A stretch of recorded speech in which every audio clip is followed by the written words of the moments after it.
Hello everyone. तो रक्षाबंधन का त्यौहार आ गया भाग भाग के, और हमारी तैयारी भी ज़ोरों शोर से हो रही है। तो इसी तैयारी में मैंने एक रेसिपी बनाई है, आप सभी के लिए लेकर आई हूँ। और वो रेसिपी बहुत साल पुरानी है, जो कि अब बहुत कम लोग जानते होंगे उसके बारे में। वो मार्केट में भी हलवाई के पास बहुत कम दिखते हैं, मतलब कोई कोई हलवाई रखता है। तो मैं बता दूँ आपको, मैं बनाने जा रही हूँ इंदरसे की गोलियाँ। इंदरसे भी बोलते हैं, अनरसे भी बोलते हैं, तो हमारे यहाँ इधर से बोलते हैं। तो इसकी मैंने तैयारी की है। 1 कप दूध चाहिए इसके लिए, 1 कप चावल का आटा चाहिए, आधा कप चीनी चाहिए और थोड़े से चाहिए तिल।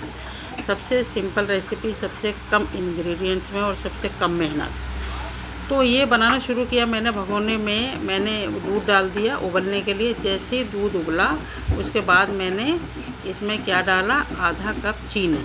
चीनी डाल के इसको हमें चीनी को मेल्ट करना है। जब चीनी मेल्ट हो जाएगी, उसके बाद हम डालेंगे 1 कप चावल का आटा।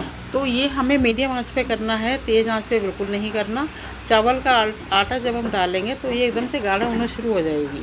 तो इसको अच्छे तरीके से करना है, मतलब गुठले नहीं पड़ने चाहिए, मिक्स करना है बहुत अच्छे तरीके से। जब ये मिक्स हो जाए अच्छे तरीके से, बिल्कुल चारों तरफ से, एक मतलब सख्त सा आटा सा बन जाएगा इसका। जैसे कि हम समझो रोटी बनाते हैं ना, तो रोटी का हम ठीक आटा रखते हैं, उससे थोड़ा पतला पतला रहेगा ये। जो कि हम, अगर आपको पता हो, अगर आप बनाते हो, कई जगह वो बनते हैं बेसन के कटमा। तो बेसन के कटमे का जो हम डोसा एक पतला सा तैयार करते हैं ना कढ़ाई के अंदर, वैसा ही ये करना है हमें। और एक प्लेट में हमें घी लगाना है, ताकि वो, क्योंकि चावल का आटा चिपकता है तो वो चिपकेगा नहीं फिर। उसके बाद हमें उस प्लेट में ये हमें पलट लेना है। ये आटा जो तैयार हुआ है हमारा, अच्छे तरीके से छुटाकर भगोने से चारों तरफ से प्लेट में पलट लेंगे। प्लेट में पलटने के बाद इसको क्या करेंगे कि हम ठंडा करने रख देंगे। और ये बहुत जल्दी ठंडा हो जाता है, बहुत टाइम नहीं लगता। तो जब हम इसको ठंडा करने रख देंगे, उसके बाद इसको ठंडा होने के बाद प्लेट में परात में पलटेंगे, या बड़ी सी थाली ले लो, उसमें पलट लेंगे। क्योंकि हमें इसका एक और फाइन डोसा तैयार करना है। अभी तो ये थोड़ा कच्चा पक्का सा है ना।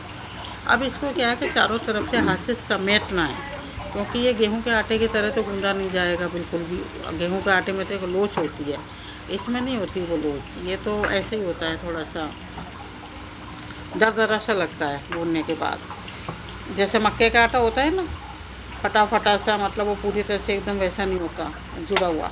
तो ये भी ऐसा ही होता है। अब इसको अच्छे तरीके से मैंने चारों तरफ से परात पे से छुटाकर एक साइड रख दिया। और ये आप इसको मतलब हैंड टू हैंड बना सकते हो, इसको रखने की ज़रूरत नहीं है, ना ही गोलियों को रखने की ज़रूरत। हैंड टू हैंड ये रेसिपी आपकी बिल्कुल तैयार, मतलब आधा घंटा मुश्किल से लगेगा इसको तैयार करने में। तो ये इसकी मैंने गोलियां बनानी शुरू की हैं। गोलियां जो बनानी है वो बनानी है जैसे छोटे रसगुल्ले होते हैं ना, वाइट वाले, वो वाला साइज़ रखना है। अगर आपको उससे थोड़ी बड़ी बनानी है या उससे छोटी बनानी है, तो आटा उस हिसाब से आप ले सकते हो।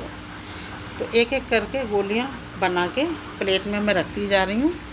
और ये देखो रेसिपी मुझे ये इस हिसाब से बहुत सही लगी कि एक तो मिठाई है, मिठाई के हिसाब से इतनी जल्दी बन के तैयार होती है, और इतनी मतलब सस्ती बन जाती है ये। और मेरे ना, मतलब पहली बार में ही मैंने ये बनाई, पहली बार में ही मैंने घेवर बनाया था, तो ये बहुत अच्छी बनी।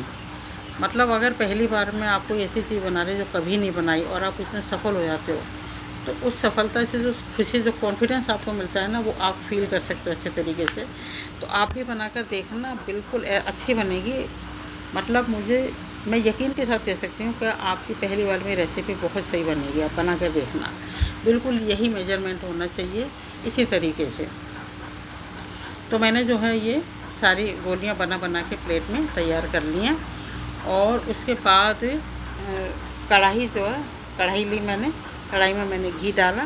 और घी भी ना मैंने बहुत सारा नहीं डाला है, घी मैंने कम डाला है, आधी, मतलब जैसे कई बार फ्राई करते हैं आधी आधी कढ़ाई घी, तो वो उतना मैं नहीं डालती हूँ कभी।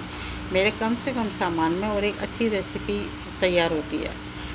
तो घी जो है उसको पहले आप तेज़ आंच पे चाहे गरम कर लो, लेकिन एकदम मंदी आंच पे। गोलियां जब हम डालेंगे तो बहुत धीमी आंच पे डालनी है, ताकि ये ऊपर से भी सेक जाए और अंदर से भी। ऐसे नहीं कि ऊपर से जल रही है अंदर से कच्ची निकली है।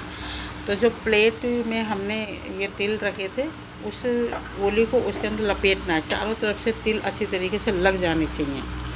जब उस पर तिल चिपक जाएंगे ये अच्छे तरीके से, तो एक एक करके बहुत आराम से कढ़ाई में डालनी है। अगर हम जोर से डालेंगे तो सारे तिल निकल जाएंगे। मतलब आप कैसे भी करो, देखो तिल तो निकलेंगे ज़रूर, क्योंकि एक ऐसी चीज़ है जो घी, बहुत छोटी छोटी सी आइटम है ना, वो छोटे छोटे से, और ये उसमें घी में जाते ही एकदम से बिखर जाते हैं। तो जब ये बिखर रहे थे तो मैंने एक तरीका निकाला, मुझे डालते ही डालते ध्यान आया कि इस तरीके से तो काफ़ी तिल वेस्ट हो जाएंगे ये कढ़ाई के अंदर। तो मैंने क्या किया कि हाथ के अंदर ना थोड़े से तिल लिए, और वो गोली जो है ना, मैंने हाथ के अंदर ही उसको अच्छे तरीके से प्रेस किया ऊपर से।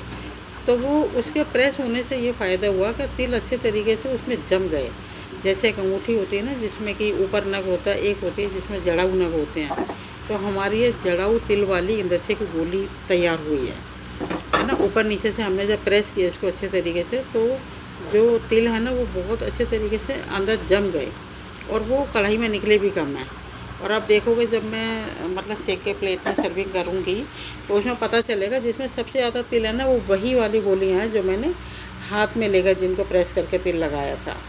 तो ये बहुत धीमी आंच पे सेकनी है, अंदर बाहर से बिल्कुल अच्छे तरीके से जब ये सीख गई तो जो तिल है ना जो कढ़ाई के अंदर है, उन तिल को आप चाय छलनी से निकाल के अच्छे तरीके से थोड़ा उसको घी निकाल के फटकार के और तिल सारे कटोरी में इकट्ठे कर लो।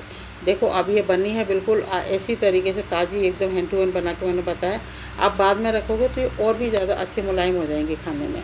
अंदर से भी बिल्कुल बढ़िया कलर निकला, यही कलर है जो मार्केट में मिलेगा आपको, जो भी हलवाई के पास मिलेगा। तो ये जो मैंने बना के तैयार की है रेसिपी रक्षाबंधन के लिए, सभी के लिए आपको रक्षाबंधन बहुत बहुत मुबारक हो। आप भाइयों का मुंह मीठा कीजिए अपने घर की चीज़ों को बनाकर, तो उन्हें भी अच्छा लगेगा कि हमारी बहन तो इतना इतना कुछ आता है, इतनी टैलेंटेड बहन है हमारी। तो बहुत खुश होंगे वो ये देखकर, और इसमें तो देखो प्यार अलग ही है। तो मेरी ये वीडियो आपको पसंद आई हो तो इसे शेयर कीजिए, मेरे चैनल को सब्सक्राइब कीजिए और लाइक कीजिए। Thank you.